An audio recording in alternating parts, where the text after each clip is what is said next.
Hello again, hope everyone is doing well.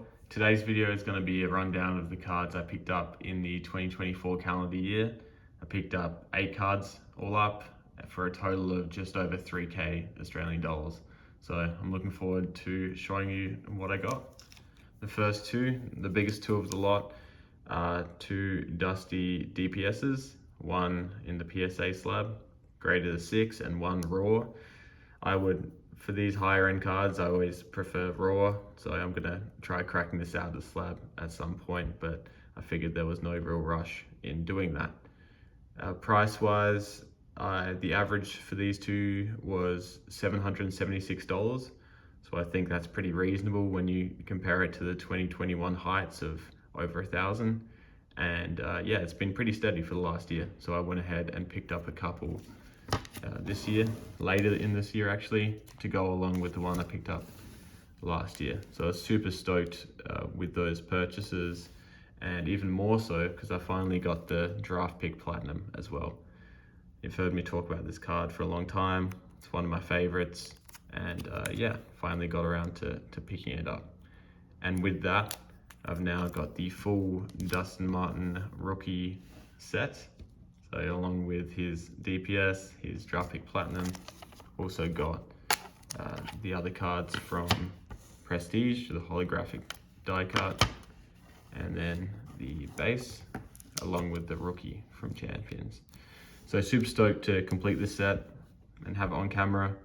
I must say, I feel sorry for people who are gonna be trying to do this for Harley Reid in the future, because he's got 20 rookie cards this year.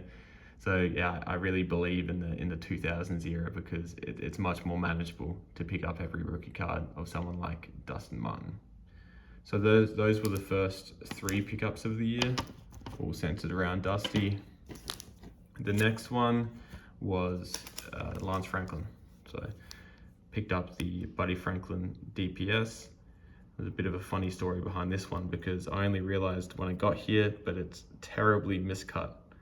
I think I rushed in and bought this because it was a good price of $356. So I thought I better snap it up straight away, but I didn't do my due diligence because it is very, very off center.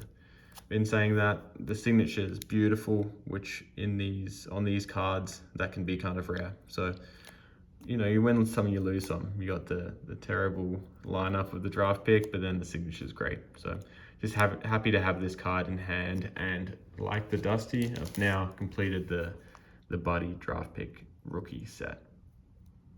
So that's another one in the books. Okay, so on to the second half of my pickups. We've got 2 more Judd gold DPSs out of 225. Love this card, trying to stack as many as possible. I'm up to 7 at this point. So just feeling lucky to have that many, and also motivated to keep stacking them up, trying to get as many as possible. The 2 I got this year had an average price of $293, and for all 7, my average price is $283, which super reasonable price, quite cheap in my opinion. But like the Dusties, these haven't really moved too much in the last year. And then the last 2 cards I picked up this year were a Matthew Pavlich and a Nick Rewalt.